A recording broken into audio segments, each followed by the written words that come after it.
देखो जो पहला न्यूमेरिकल है ना, फॉर्मूले तुम देख ही लोगे ये। अगर फॉर्मूले की बात करो, इसमें क्या है, प्रिज्म का अपवर्तनांक होता है, अपवर्तनांक क्या होता है, n, और n बराबर होता है sine del m plus a by two into sine a by two. और यहाँ पे जो डेल m है वो होता है अल्पतम विचलन कोण, a होता है प्रिज्म कोण, और a प्रिज्म कोण होगा, n अपवर्तनांक हुआ। अगर पतला प्रिज्म है, अगर पतला प्रिज्म है उसके लिए डेल m बराबर होता था n माइनस वन इंटू में a, ठीक है, और n अपवर्तनांक हो गया, a तुम्हारा प्रिज्म कोण हो गया, डेल m तुम्हारा अल्पतम विचलन कोण हुआ। आपतन कोण होता है तुम्हारा i, और i बराबर होता है del m plus a by two, अपवर्तक कोण r बराबर a बाई टू। ये वाले फॉर्मूले साइन आई अपॉन में साइन r बराबर i का मान रखा हुआ है यहाँ पे और r का मान रखा हुआ है यहाँ पे। फिर अपवर्तक कोण हुआ, अब कोणीय वन विक्षेपण देखा था आपने, थीटा, थीटा का फॉर्मूला होता है थीटा बराबर डेल बी माइनस के डेल आर, या थीटा बराबर दूसरा था एन बी माइनस के एन आर इंटू में ए। ये दूसरा देख सकते हैं, कोणीय वन विक्षेपण क्षमता का ओमेगा का होता था तुम्हारा, ओमेगा है ये, ओमेगा बराबर थीटा अपॉन में डेल वाई, या ओमेगा बराबर डेल बी माइनस के डेल आर अपॉन में डेल वाई, या फिर इन्हें हम सॉल्यूशन कर दे तो एन बी माइनस के एन आर अपॉन में एन वाई माइनस के वन। ठीक है, अब न्यूमेरिकल देखते हैं। पहला न्यूमेरिकल देखो, उसने कहा है 63 डिग्री कोण वाले, 63 डिग्री कोण वाले प्रिज्म का पीले प्रकाश के लिए न्यूनतम विचलन कोण 29 डिग्री है। आपतन कोण याद करें, क्वेश्चन आसान है, फिर से सुनो। 63 डिग्री कोण वाले प्रिज्म का, अब प्रिज्म कोण कितना दे दिया 63 डिग्री, तो प्रिज्म कोण क्या होता है तुम्हारा a, तो गिवन आपको दिया गया है a बराबर दे दिया 63 डिग्री, प्रिज्म कोण जो दे दिया, प्रिज्म कोण को ऐसे लिखते हैं हम। फिर उसने कहा है पीले प्रकाश के लिए न्यूनतम विचलन कोण, न्यूनतम विचलन कोण क्या होता है del m, and del m equal to कितना दे दिया 29 डिग्री। फिर आपसे कहा है आपतन कोण ज्ञात करें, आपतन कोण क्या होता है आई आपको फाइंड करना है। जब आई आपको फाइंड करना तो तीनों का फॉर्मूला कौन सा आपतन कोण का, ये रहा। तो देखो हम जानते हैं, वी नो दैट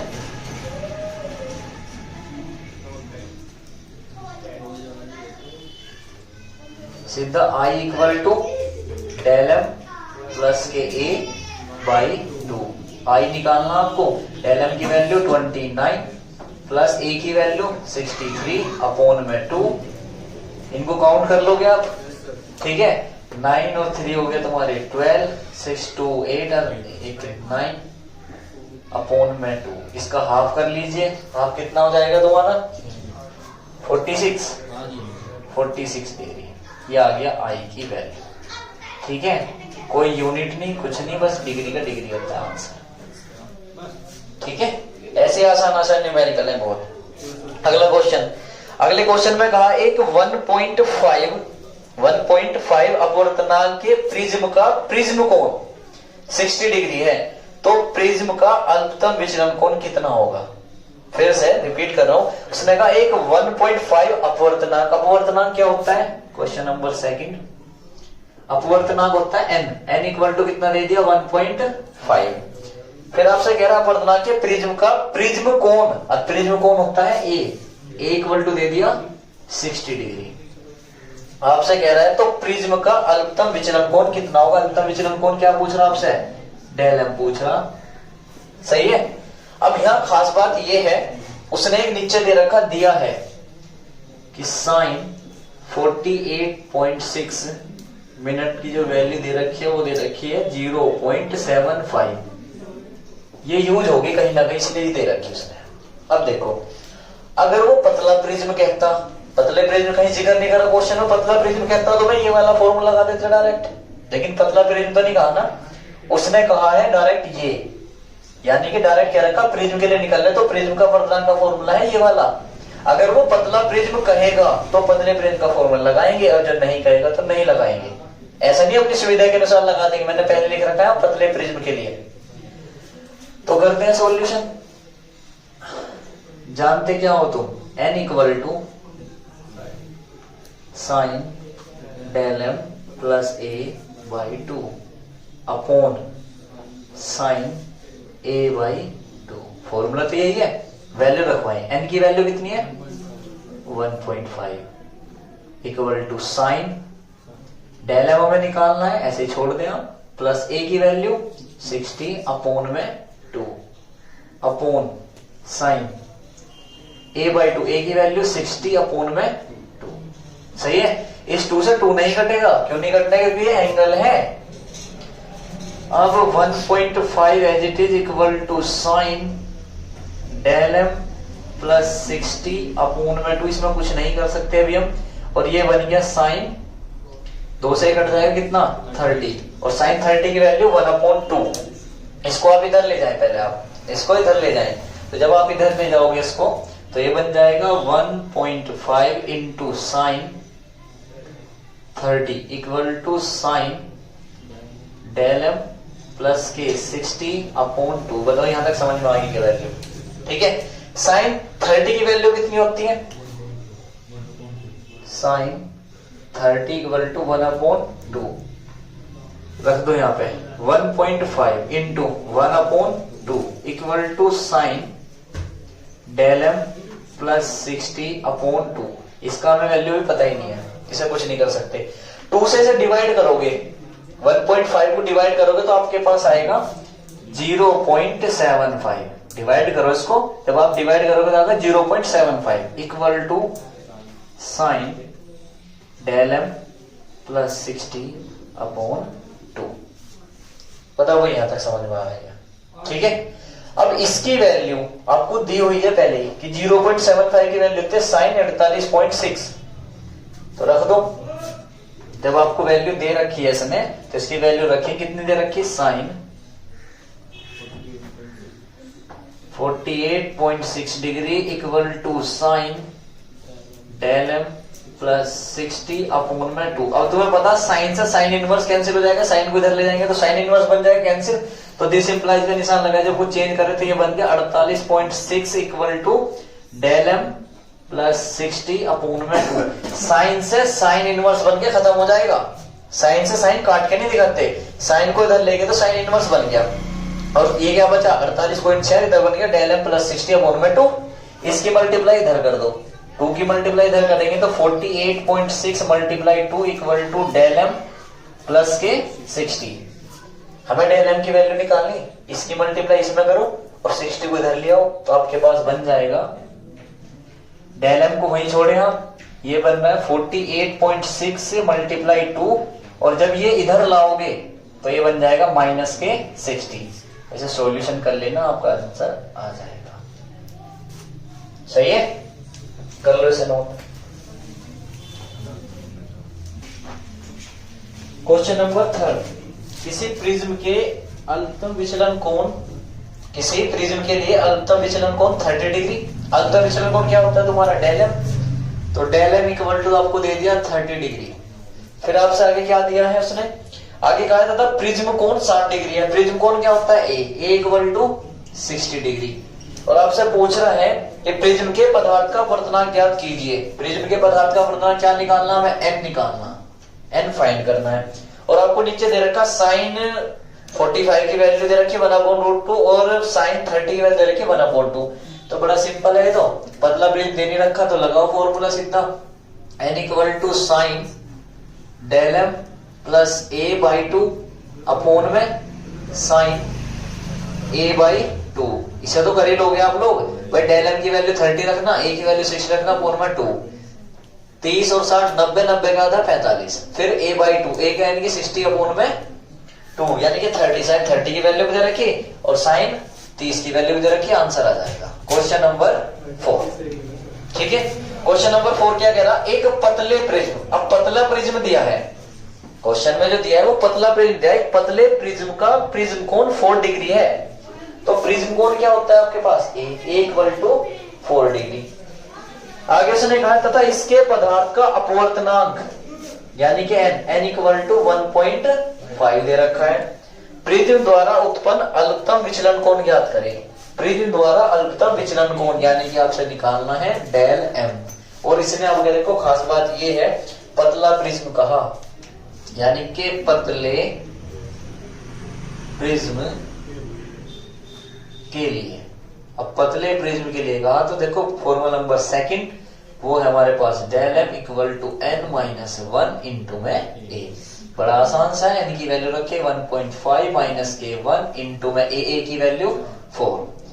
वही 1.5 में से 1 गया तो क्या बचेगा 0.5 इंटू 4 और 5 चौक 20 यानी कि 2.0 इतने डिग्री आपके पास आ गया एंगल। ठीक है, ये आ गया। या इसे ऐसे लिख सकते हो आप या करके कि del M equal to 2 degree बस। ठीक है, ये तुम्हारा answer. Question number 5। Question number 5 देखेंगे। क्वेश्चन नंबर 5 कहा उसने कांच के एक पतले प्रिज्म का, फिर से पतले प्रिज्म कह दिया, पतले प्रिज्म का अपवर्तक कोण। अब अपवर्तक कोण को अंडरलाइन करें। वो कह रहा अपवर्तक कोण 4.5 है। अपवर्तक कोण क्या होता है हमारे पास r इक्वल टू कितना दे रखा 4.5। अपवर्तक कोण क्या होता है आपके पास r होता है, तो r दिया आपके उसने। यदि कांच का अपवर्तनांक होता है आपके पास n इक्वल टू कितना दे दिया 1.52 है, तो अल्पतम विचलन कोण ज्ञात करें, यानी कि डेल एम निकालना इसमें भी। अब डेल एम तो तभी निकलेगा जब हमारे पास पतले प्रिज्म के लिए n-1 इंटू ए होगा। n तो है, a नहीं है, तो पहले a निकाल लो आप भाई। n तो है और डेल एम निकालना, a नहीं है, तो a निकालने के लिए फॉर्मूला नंबर 4 पे चले और अपवर्तक कोण से a निकाल ले। तो देखो आप जानते हो कि r बराबर a/2 होता है, r equal to a/2। This implies a बराबर कितना हो जाएगा 2r। इसकी मल्टीप्लाई इधर कर देंगे। ठीक है, अब a की वैल्यू निकालनी है तो a बराबर कितना आ गया 2 इंटू 4.5 कितना आ गया 45/90 यानी कि 9.0। तो a इक्वल टू आ गया इतना। जब a इक्वल टू इतना आ गया, हमें निकालना क्या है, हमें निकालना है डेल एम। तो del M equal to n minus k1 into में a। n की वैल्यू 1.52 माइनस 1 इंटू में a की वैल्यू 9.0 को 9 लिख सकते हैं। सोल्यूशन कर लेना, घटा लेना इसमें से और आपके पास आंसर आ जाएगा। ठीक है, इसी टाइप से करना, बाकी कैलकुलेशन आपकी वैसे। Question number 6। क्वेश्चन नंबर 6 भी अच्छा है। उसने कहा है किसी पतले प्रिज्म से उत्पन्न न्यूनतम विचलन कोण 10 डिग्री है।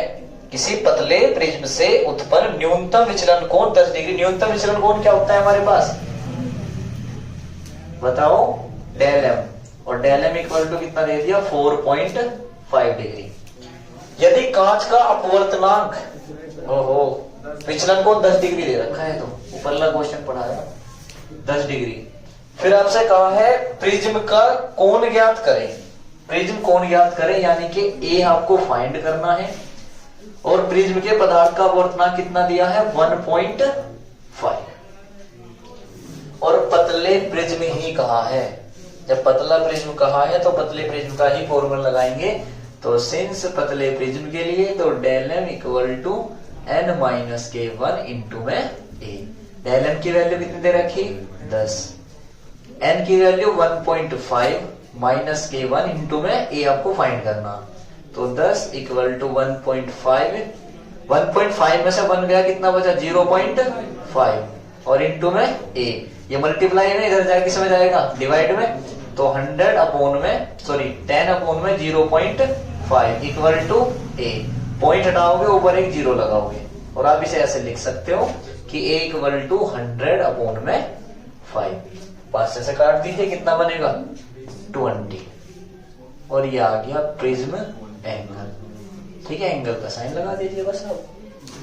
ठीक है, 20 यानी कि 20 आ गया, 20 डिग्री आ गया प्रिज्म एंगल। क्वेश्चन नंबर 7 आपको खुद पढ़ना खुद करना। क्वेश्चन नंबर आते हैं 8 पे। Question number 8। अब क्वेश्चन नंबर 8 क्या कह रहा सुनेंगे। क्वेश्चन नंबर 8 कह रहा है आपसे एक प्रिज्म का अपवर्तक कोण 60 डिग्री है। अपवर्तक कोण क्या होता है r इक्वल टू 60 डिग्री। आगे क्या कहा उसने, जब प्रकाश किरण 45 डिग्री पर प्रिज्म पर आपतित होती है, 45 डिग्री कोण पर आपतित होती है यानी कि आपतन कोण दे दिया उसने। तो I इक्वल टू कितना दे दिया 45 डिग्री होती है तो अल्पतम विचलन होता है। तो अल्पतम विचलन कोण का मान ज्ञात करें, यानी कि अल्पतम विचलन कोण क्या निकालना आपको डेल एम निकालना है आपको। ठीक है, अब तुम्हें ये निकालना है तो डेल एम निकालना, आपके पास ना तो आई है, ठीक है, सॉरी, डेल एम निकालना पड़ेगा, ना तो आपके पास एन है, ठीक है, और ना ही आपके पास क्या है, ए है।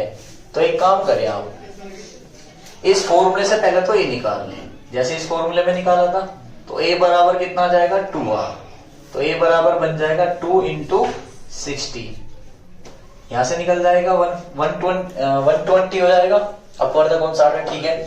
फिर उसने कहा आपतन प्रिज्म पर आपतित होती है, यानी कि आई का वैल्यू दे दी, तो आपको निकालना अंतर विचलन कोण निकालना, डेल एम, आई दे रखा और डेल एम आपको फाइंड करना। तो एक काम करें आप, साइन जो आपके पास फॉर्मूला ना simple, N equal to sine I upon sine R, I की वैल्यू ये रही, आर की वैल्यू ये रही, एन निकाल लो यहां से, जब एन आ जाएगा तो एन इक्वल टू साइन आई, आई की वैल्यू कितनी है 45, साइन आर की वैल्यू कितनी है 60, दोनों की वैल्यू आपको पता होती है, एन आ जाएगा यहां से, जब एन आ जाएगा तो भाई साहब एन का फॉर्मूला लगा दे, डेल एम का फॉर्मूला लगा दे, क्या डेल एम का फॉर्मूला होता है del M equal to n minus के 1 इंटू में ए, और बस आपके पास यहां से आंसर आएगा। फिर से सुनो, स्टेप है इसमें, फिर से कुछ नहीं है, आर दे रखा, आई दे रखा, डेल एम पूछ रहा, तो आर दे रखा तो ये तो यहां से निकाल लिया,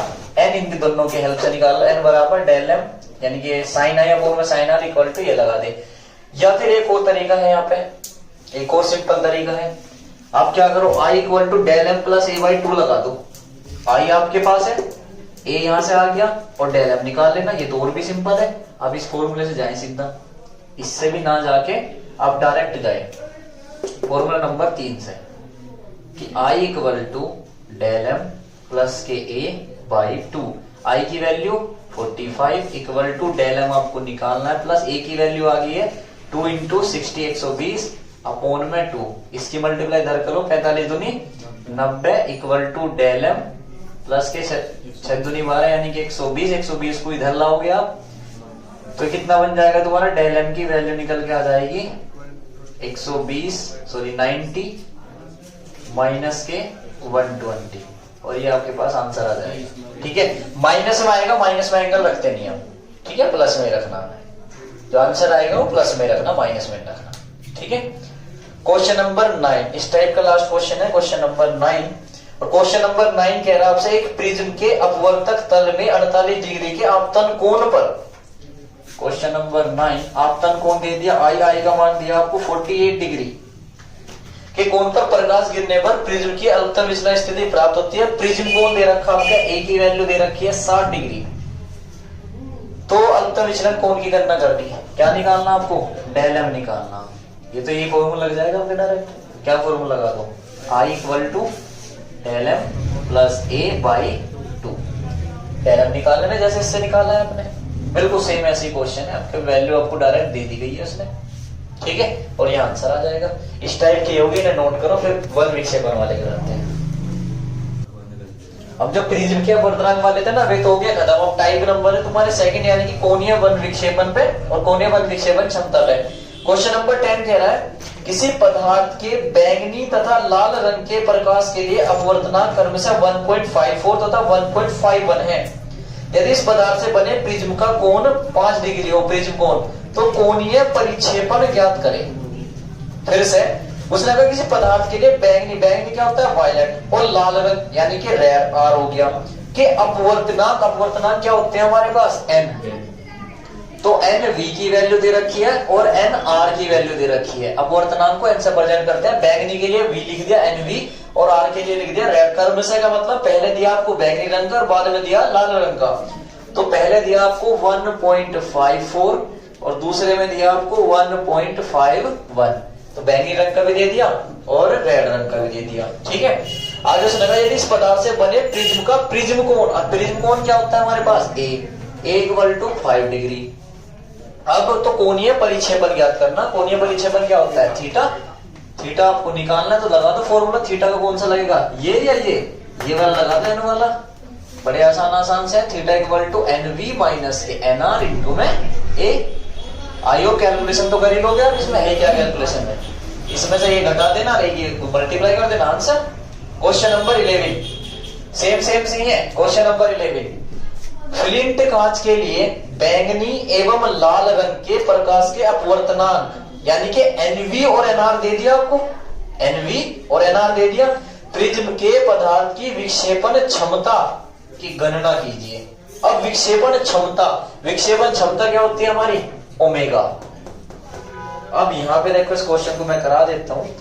एन वी का मान दिया आपको कितना 1.632 और एन आर की वैल्यू दी है आपके पास 1.613 और प्रिज्म के पदार्थ की विक्षेपण क्षमता पूछ रहा हो और विक्षेपण क्षमता होती है हमारी ओमेगा।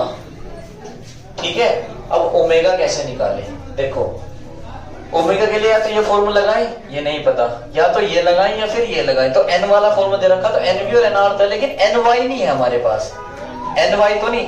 तो जब आपको एनवाई निकालना हो ना तो एक चीज याद रखना, नोट, जब एनवाई निकालना हो एनवाई तो इन दोनों का योग करो और हाफ कर दो कि एनवी प्लस के एनआर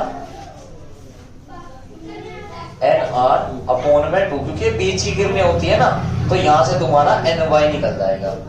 जब भी हमें विपयोग की कंडीशन में बीच वाला पॉइंट निकालना तो ऊपर और नीचे वाले को ऐड करके हाफ कर दो, आधा कर दो, ये निकल के आ जाएगा। तो आपके पास फॉर्मूला बन जाएगा omega equal to n v minus के एन आर अपॉन में एन वाई माइनस के 1। और भाई एन वाई यहां से निकाल देना, ठीक है, और ये आ जाएगा आंसर आपके पास। कैलकुलेशन है बाकी और कुछ नहीं है इसमें, ठीक है। क्वेश्चन नंबर 12, खास बात यही थी वैसे में एनवाई कैसे निकलता है। क्वेश्चन नंबर 12 में कहा फ्लिंट कांच के लिए बैंगनी तथा लाल रंग के प्रकाश के लिए अपवर्तनांक इतने हैं, तो कांच के पदार्थ की वर्ण विक्षेपण क्षमता ज्ञात करें। बिल्कुल सेम क्वेश्चन, एनवी दे रखा, एनआर दे रखा और वर्ण विक्षेपण क्षमता पूछ रहा, बिल्कुल ऐसे ही। एनवी दे दिया, एनआर दे दिया, एनवाई ऐसे ही निकाल लेना, एनवी प्लस एनआर करके अपॉन में 2 और फिर यही फॉर्मूला लगाना। तो 12 क्वेश्चन बिल्कुल सेम। क्वेश्चन नंबर 13 क्या कह रहा है भाई आपसे, क्वेश्चन नंबर 13 देखो क्या कहता है। क्वेश्चन नंबर 13 आपसे कह रहा है कि एक प्रिज्म जिसका अपवर्तक कोण 60 डिग्री है, अपवर्तक कोण क्या होता है ए इक्वल टू 60 डिग्री। आगे उसने कहा नीले लाल तथा पीले प्रकाश के लिए अल्पतम विचलन कोण क्रमशः इतने डिग्री है, 53 डिग्री, 51 डिग्री तथा 52 डिग्री है। प्रिज्म के पदार्थ की परिक्षेपण क्षमता क्या होगी, ओमेगा पूछ रहा आपसे। देखो क्या कह दिया उसने, प्रिज्म का अपवर्तक कोण दे दिया, ए दे दिया, फिर कहा उसने नीले लाल तथा पीले अपवर्तनांक दिए कि एन, नीले के लिए बी एन, फिर लाल के लिए आर और पीले के लिए एन वाई। तीनों के दे रखे 53, 53, 51 और ये कितना दिया 52 डिग्री। तो प्रिज्म के पदार्थ की परिक्षेपण क्षमता क्या होगी, ओमेगा पूछ रहा भाई साहब, ये लगा देना formula direct, omega equal to n v minus के एन आर अपॉन में एन वाई। अब तुम यहाँ कंफ्यूज हो रहे होंगे एन वाई माइनस के 1 कि सर जी एन वी की जगह बी कैसे लिखे। तो जब हमने कंडीशन पढ़ी थी विबग्योर की, वी आई बी विबग्योर, जब हमने कंडीशन पढ़ी थी अगर वायलेट नहीं है तो भाई साहब बी तो है ना इंडिगो, तो बी और आर के बीच का बन जाएगा फॉर्मूला। तो हम क्या करते हैं यहाँ पे वी की जगह बना देंगे बी, बस एनबी माइनस के एनआर, ठीक है, एनबी माइनस के एनआर, जो बी है वो ही वी बन जाएगा क्योंकि नीचे और कोई तो नहीं है, इसके और इसके बीच का बनना होगा। जब मैंने पढ़ाया था तो मैं बताया था कि बीच का लेना और ऊपर के और नीचे वाला लेना, ठीक है। क्वेश्चन नंबर 14 भी ऐसे ही है, देखो जी क्वेश्चन नंबर 14 क्या कह रहा, फ्लिंट कांच के लिए बैंगनी पीले तथा लाल रंग के प्रकाश की अपवर्तनांक क्रम से इतने हैं। फ्लिंट कांच के पदार्थ की विक्षेपण क्षमता पूछ रहा, फिर से सुनो, बैंगनी का कह दिया, एन वी दे दिया, एन वाई दे दिया, एन आर दे दिया और सेम फॉर्मूला है ओमेगा वाला, ठीक है, बिल्कुल सेम एज इट इज ये वाला। आपका तो एन वी का ही मान दे रखा, ठीक है। इस टाइप के तुम्हें सारे करने, बाकी 15 क्वेश्चन है वो तुम्हें खुद करना, ठीक है। और इसमें कुछ नहीं रहा, न्यूमेरिकल तुम्हारे फिनिश।